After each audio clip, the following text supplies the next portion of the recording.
Zephyr Books presents The Girls from Greenway, written by Elizabeth Woodcraft and read by Katy Sobey.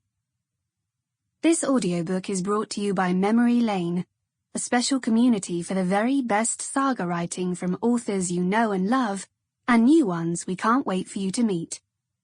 Join us today at memorylane.club. Chapter 1. Christmas Eve was cold. There was almost snow in the wind that blew down the narrow street.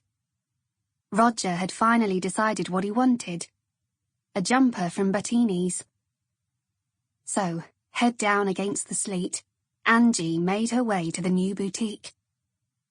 She had hoped it would be a girls' boutique.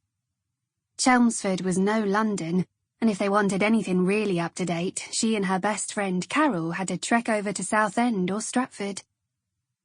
It was so hard to be someone who dreamed of becoming a fashion designer when the closest you could get to it was looking at the pictures in a magazine.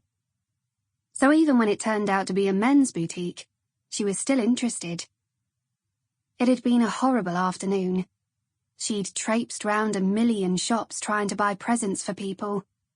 She'd found the perfect earrings for her sister, Doreen, but just as she was counting out her money on the counter, a woman had pushed in front of her and snatched them up.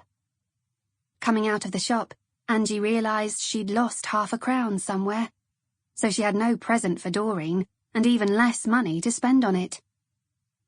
Money was always tight in their house, and £0.50 made the difference between sausages and a slice of toast for tea. And now she had to spend good money on something for Roger. And worse than what to buy for Roger was the problem of Roger. He was nice, he had a good job, and he was everything her mother wanted for her. She honestly liked him. She felt safe with him. But he wasn't exciting, wasn't glamorous. She knew he was crazy about her, but she wanted so much more. Her head down, worrying about Roger and the money, she didn't see the drunk man before he bumped into her, knocking her off balance. Clutching her shopping to stop it falling, she stepped straight into a puddle. She looked down at herself. She always took such care with her clothes, and now her shoes were ruined, and her suede coat was soaking. She hoped it wasn't ruined. It was an early Christmas present to herself, and she loved it. But now she looked more like a damp rat than a sleek mod. She was wet and miserable when she pushed open the door of the boutique. She'd been quite looking forward to seeing this Gene Battini. There were so many stories about him. In the Orpheus, the mod's coffee bar in London Road, someone had said his name wasn't Gene Battini at all. His name was really Gerald Battle, but he'd changed it, trying to sound as Italian as Vespa and Lambretta scooters. All that talk of Rome and Milan was rubbish, they said, and in fact he came from North London, Enfield or somewhere.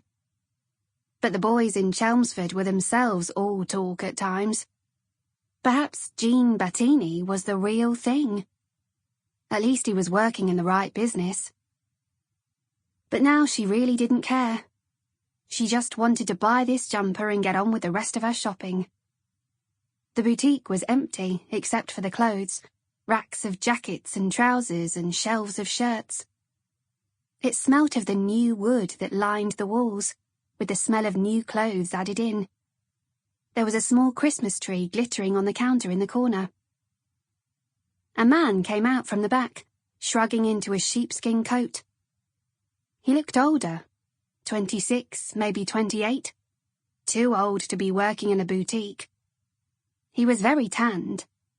Maybe he was Italian. He smiled regretfully, and in a loud Cockney accent he said, "Sorry, love, we've just closed." On top of the awful afternoon she'd had, now she wasn't even going to be able to buy Roger's Christmas present. She felt she was about to burst into tears. "Hey!"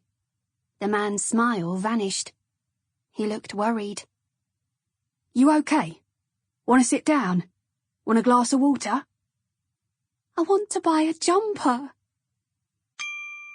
Sample complete. Ready to continue?